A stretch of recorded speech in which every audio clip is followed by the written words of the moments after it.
시청자 여러분 안녕하십니까, 김동수입니다. 지난 22대 총선 선거법 위반 사건의 공소시효가 10월 10일로 만료가 됐습니다. 현역 의원으로는요, 국민의힘 4명, 더불어민주당 10명 등 14명이 검찰에 기소된 것으로 오늘 집계가 됐습니다. 국민의힘에서는 구자권, 구자근, 조지연, 장동혁, 강명구, 민주당 의원으로는 김문수, 신영대, 신정훈, 안도걸, 양문석, 이병진, 이상식, 정동영, 정준호, 허종식 의원 등입니다. 21대 총선에 21명에 비해 대폭 줄어들었습니다. 그중 당내 경선 과정에서 선거운동원에게 2,554만원을 지급하고 사촌 동생 법인으로부터 4,302만원을 받은 안도걸 의원입니다. 혐의가 엄중해 보입니다.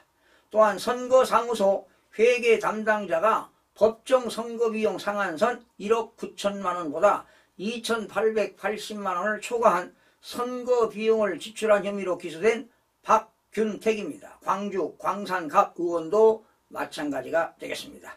선거법 사건 선고는 1심은 기소된 지 6개월 이내, 2심과 3심은 각각 3개월 이내에 반드시 판결하도록 공직선거법 270조에 규정되어 있습니다. 하지만 사무화된 지 꽤 오래된 것 같습니다.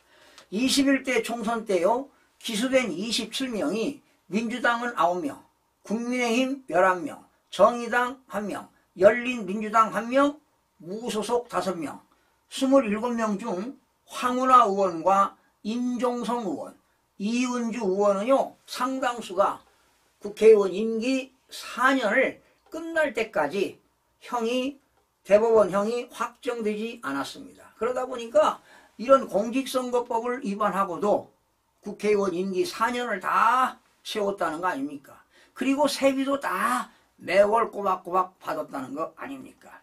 그런 가운데 황운하 의원은 또 이런 범죄를 저질렀음에도 불구하고 조국혁신당의 비례대표로 나와서 또 22대에 당선이 되었죠.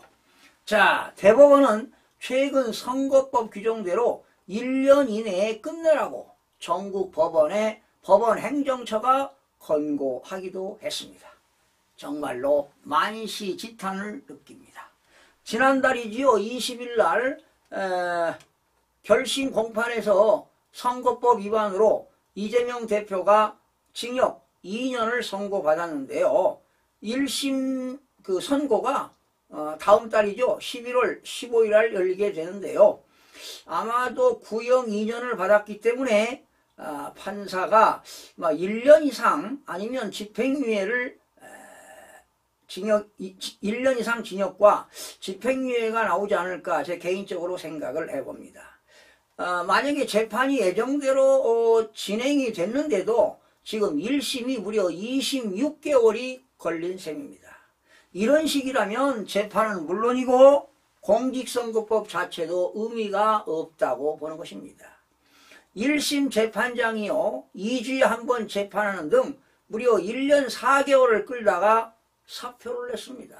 그리고 법원을 떠나는 무책임한 형태도 벌어졌습니다.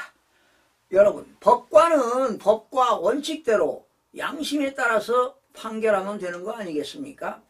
그런데 이재명 방탄을 위해서, 사법 리스크를 위해서 말이죠, 더불어민주당에서 검사를 단행하겠다, 또 판사를 단행하겠다, 장관들을 단행하겠다, 특검법을 이렇게 발의하고 있으니 말이죠. 지금 국회가 아수라장입니다. 다시는 이런 일이 있어서는 반복돼서는 절대로 안 됩니다. 한편 이제 11일부터는 선거 범죄가 적발이 된다 하더라도 처벌받지 않습니다. 왜? 공소시효가 6개월이 끝났기 때문입니다.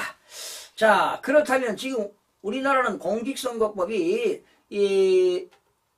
선거사원 공소시효가요, 1994년 이후 무려 30년간 유지해온 공직선거법 공소시효 기간이 6개월인데요. 아마 1년 정도로 연장할 수 있도록 공직선거법을 개정시키는 것이 바람직하지 않나 이런 생각을 해봅니다. 이제는 6개월이 지났기 때문에 이제는 어떤 걸 위반해도 처벌할 수가 없습니다. 그래서 공소시효 기간을 좀 연장하는 것도 바람직하지 않나 이런 생각을 해봅니다. 그렇다면 공직선거법을 개정시켜야 할 것입니다. 시청해주신 여러분 고맙습니다.